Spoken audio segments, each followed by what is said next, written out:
Hey YouTube, Elderlylivve here, coming back at you guys with a commentary video? Wow, what is this, 2020? Anyways, I know it's been a long time since I spoke and just looked into the camera and, talked about things relating to Call of Duty and more of a commentary fashion. No shit. As you guys can see, over for the last year, I switched back to doing more gameplay style videos because that's what, makes me more happy doing, right? And I didn't want to go and be commentary channel number 300, just constantly talking about how, well, we already know how broken fucking Call of Duty is as a whole. Let's just be real with each other, right? And we have much bigger channels that do commentary videos like that much better than myself, so I didn't see any need to cover anything really relating to Call of Duty in the commentary sphere, or anything like that. But with the recent news of Microsoft and Xbox buying Activision-Blizzard, I feel like it's time I throw my hat back on and throw it back into the commentary arena and just go and give it another shot. Because wow, boys, this is the best news we've gotten in ever as Call of Duty players. Now, to keep this video simple and to keep it very, streamlined for you boys, this video is going to be broken into 3 parts. 1, what I think led to the Activision-Blizzard acquisition by Microsoft. 2, my great fears of Microsoft owning Activision-Blizzard now and what that could mean for other games and other things that Microsoft currently owns, right? 3, my hopes and dreams for Call of Duty as a whole, and maybe the good that can come from Microsoft actually maybe slapping around the incompetent developers and changing the structure of Activision and Blizzard as a whole, so maybe we might actually get a quality Call of Duty game, something we haven't experienced since World at War and Call of Duty 4. As somebody who has been with the series since Call of Duty 4 and World at War, it should come as no surprise to anybody who has been in the COD community as long as me, or, well, most people that are OGs and have been playing the series for a long time. There's been a sharp decline in quality of the video games. From examples in the past like Call of Duty Ghosts, which for whatever reason exists, or even more recent examples from Call of Duty Vanguard that I'm going to throw up on screen right here, from me falling underneath the map and dying in a kill box for some reason. I have no idea how this made it past anything. Or another example here is me spawning on top of the map looking down into a room where I can shoot at other players, to more funny bugs like the Dognado. Hell, they even added a new anti-cheat, but... Oh, what's that? Oh yeah, it's not working, because I ran into literally Harry Potter the other day, flying around in a car, and even just people blatantly aimbotting and wall hacking, and just getting away with basically flipping the anti-cheat and the developers off. It's kind of saddening. It's really, really just awful, awful, awful. It's awful to see too, especially as somebody who's been with the series as long as I have. It's like watching your best friend go from being a normal functioning member of society to all of a sudden having a meth addiction and making horrible decisions after just over and over and over again. It's mind-boggling. And if you combine that with Activision's propensity to milk their series until they die. You guys remember Guitar Hero? And all 27 of them? They were all basically the same game over and over and over again, and the quality just dropped time and time again until, well, nobody cares about a Guitar Hero game anymore, right? Now, how is this related to Call of Duty? Well, they've been on a yearly release cycle for nearly 20 years at this point. 20 years nearly as of yearly Call of Duty. And now don't get me wrong, right? I enjoy having a new game to play, right? But give your developers more time in between each video game so it doesn't feel like I'm playing a more buggy and screwed up clone of the last game.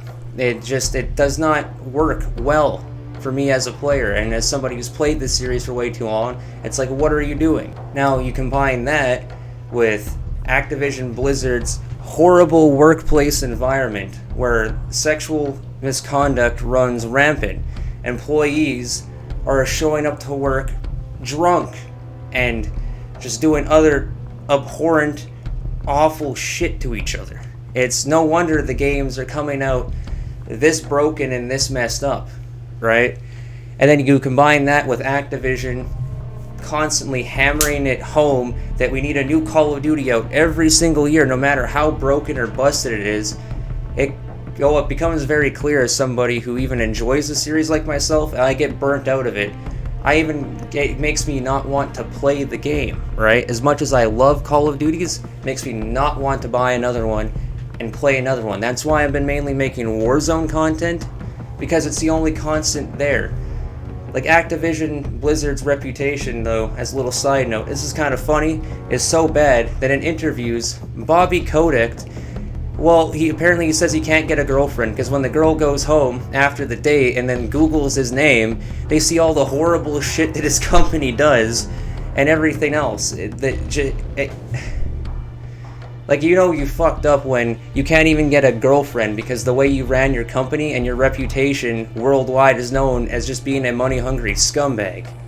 Like, that's pretty funny. And that's just only compounded by the fact of, well, I've done a lot of research into Call of Duty's skill-based matchmaking patents, and, well, it really becomes clear what the company's motives are. They only care about profits, they don't care about your experience as a player. Which, I mean, well, should be pretty evident considered that they release a COD every single year. Alright, entering what actually happened here and what this video is about. Here we have Phil Spencer now coming in, swinging for the fences when Activision is on its dying bed. It's at its weakest point it's ever been as a company, and they offer them a deal saying, we'll acquire the company here, we'll take all the stress. All you have to do is cut us a deal here so we can take this company away from you. And that includes everything, even the egregious skill-based matchmaking patents that Activision owns. These skill-based matchmaking patents are very, very egregious as well. Because, okay, the skill-based matchmaking thing, whether you like it or you hate it, right? You think it should be acting in a fair way, where there's no way to really circumvent it. Wrong. People reverse boost to try and get around it, which essentially just means, well, jumping off a cliff or blowing yourself up or letting other players kill you over and over and over again in an attempt to get an easier lobby. But that's not even the worst part of the system. That is so easily exploited and just thrown out the door.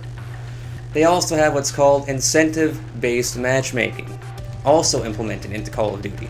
And what that means is, if you're a good player, and you would go and purchase a variant from the store, like whatever gun variant you want from their microtransaction store, they'll put you against bots, for lack of a better term, and basically use you as a walking advertisement to try and get that casual player to spend more money. So they think to themselves, wow, that guy over there just beat me with that new variant from the store. Maybe I should go and pick it up, because then maybe I can do just as good as him.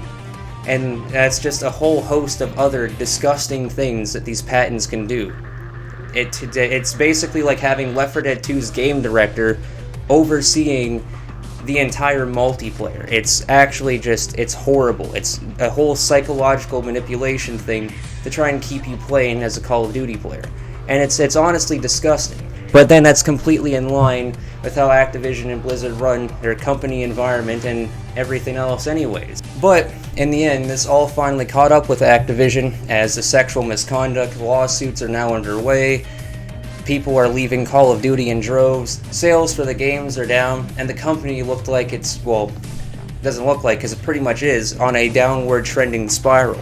Now, let's enter the deal that broke the internet and the gaming sphere, especially if you're a Call of Duty person like I am. The Microsoft Xbox acquisition of Activision and Blizzard. I think as gamers, we can all agree that the Xbox CEO, Phil Spencer, is probably the most beloved gaming industry CEO and least hated amongst gamers worldwide. Simply because, well, under his leadership, Xbox, for the most part, can be pretty consumer friendly. Well, we're gonna throw the Xbox Live debacle out the window that happened earlier this year, where they tried to raise the price of Xbox Live. That's besides the point. So I think we can agree for the most part that Xbox and an extension, or by Xbox and by extension Phil Spencer, are usually seen as pretty good figures in the gaming industry. So when I heard that Microsoft is going to be buying Activision, I'm not going to lie to you, I was pretty happy. But that price tag, I still think that $69 billion for a company with as horrible of a track record to its consumers and employees as Activision and Blizzard is still too much of high of an asking price, in my personal opinion. We're now going to get into what I think the positives of this deal could be, and what in turn might also be some negatives after I'm done talking about some positives. The positives that have already come from this deal is that Phil Spencer said himself on his own website, on Xbox.com, and everywhere else that he had an ability to say so, that 1, he's going to be restructuring lots of the management positions and higher up positions at Activision and Blizzard. Well, you better, because, well, everything that has happened, if you didn't do that, I'd be mind blown, right? 2, another thing that I've already heard so far, that Call of Duty Modern Warfare 2022 will probably be the last Call of Duty on a yearly release cycle, meaning that we might actually see support for the games go longer than 1 year. And if the game release is buggy, at least we might have some time to enjoy the finished product without Activision trying to shove another Call of Duty down your throat, just as the last one was now barely like in a playable state with enough content to actually call itself a video game, right? Which is good news for me to hear as well. You could give Beanox, Raven Software, Sledgehammer Games, Infinity Ward, and Treyarch. You could have all these studios, maybe for once as well, combine their efforts to truly make an outstanding first-person shooter. Something that most AAA developers nowadays, cough cough, EA and Battlefield 2042, and well, Call of Duty up until this point, have been lacking in severe droves of quality. It doesn't help too that Activision and Blizzard fired a lot of their quality assurance testers after promising them a raise. So some of the positives that we could see also coming in the future. We could see a multi-studio Call of Duty, something that might be on the quality of Halo Infinite for a multiplayer game, where I know it's not perfect, but it's still better than whatever the hell Vanguard was, right? We might actually see the studios be able to finally combine their efforts to truly give us something unique and something that Call of Duty has been lacking for years and years at this point. Hell, we might even see something as awesome as a World at War 2, where we might actually get a badass Call of Duty that doesn't give a fuck about your feelings like we got back in the day, like Modern Warfare 2, World at War, and other things, right? That might actually be a possibility now. And another huge possibility is that even if the game's release somewhat buggy, they're not going to be nearly as bad, and one studio trying to scramble to fix 300 plus bugs that somehow seem to get worse and worse and worse as time goes on with every subsequent game. Which, as a Call of Duty player who's, again, played way too much, might actually be something refreshing to see out of one of my favorite games. Because I swear to God, man, I was getting ready to bury Call of Duty. Now, let's talk about some of the possible negatives of Microsoft and Xbox owning Activision and Blizzard. One of the negatives that comes to mind for me, first of all, when it comes to Microsoft and the studios it's acquired over the years, is they seem to have an issue with underutilizing these game developers that they have under the Xbox banner. Look at Rareware for an example. It's been years since we've seen an actual, real good game from them, right? Sea of Thieves is fun and all, but like I'm with the Act Man on this one, bro. Where's another Banjo-Kazooie game? And also look at the Bethesda and Microsoft deal. We haven't seen another real game from Bethesda since the disaster and dumpster fire that was Fallout 76. They constantly remake Skyrim every year to more and more ridiculous platforms at this point, And the most we've seen of an Elder Scrolls 6 was like in, what, 2018? When they announced it and they showed us some words and a literal fucking mountain. Why am I going to be excited about a mountain after, how many years was it? 2018, 2019, 2020, 2021. It's been 4 years. 4 years since we heard anything about the next Skyrim game. Next Elder Scrolls. Right? What the hell? So, that's one of the main negatives I see right off the hop, is that Xbox is just, they never seem to push these studios to make new games and new IPs at all, even though like these studios are extremely talented and full of talented people. I don't know why Phil Spencer, Xbox, and by extension Microsoft isn't encouraging these studios like, hey, make this brand new game, right? It could be really good. Like, as an example too, what if they remade Fallout New Vegas? What if they remade, I don't know, Fallout 3? I was a big fan of Fallout 3. I know it's extremely janky, but I loved it, right?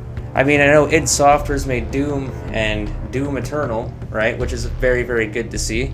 And id Software, I think, is owned by Bethesda. I might be wrong by that one.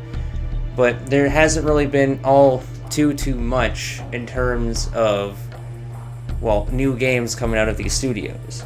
Another negative I see, right, and this pertains more to what they're getting from Activision and Blizzard, is their egregious skill-based matchmaking patents and incentive-based matchmaking patents that are infested the Call of Duty series and basically turned it into, well, a rotting, festering corpse of what it used to be. Because imagine if Halo had an incentive-based matchmaking where they incentivized you to go to the store and buy things so you could get an easier lobby and fight against people that are worse at the game than you. Or in turn, make the game so if you're doing better as a player, you have less shields. Your assault rifle does less damage. Maybe your magnum bullet doesn't register or your aim assist turns off. There's that huge negative. And I've spoken to other people about this, and they said, whoa, well, Microsoft wouldn't add that into their games. Halo's already fun. Why would they do that? Because you also have to remember, they're still a business and they're still a company. And by acquiring Activision and Blizzard, they've also acquired they've acquired the ability to use their shitty practices themselves, which, God, I hope I don't see that stuff in Halo, because I would lose my marbles as also a long-time Halo fan. In conclusion, though, with the little bit of negatives out of the way and everything else, I really am hopeful for the future of Call of Duty and, in turn, Activision and Blizzard. Anyways, boys, much love. I'll talk to you all in the next video. Probably be a P90 gameplay video on Warzone. I know, more Warzone content, boo. But anyways, enough of that talking.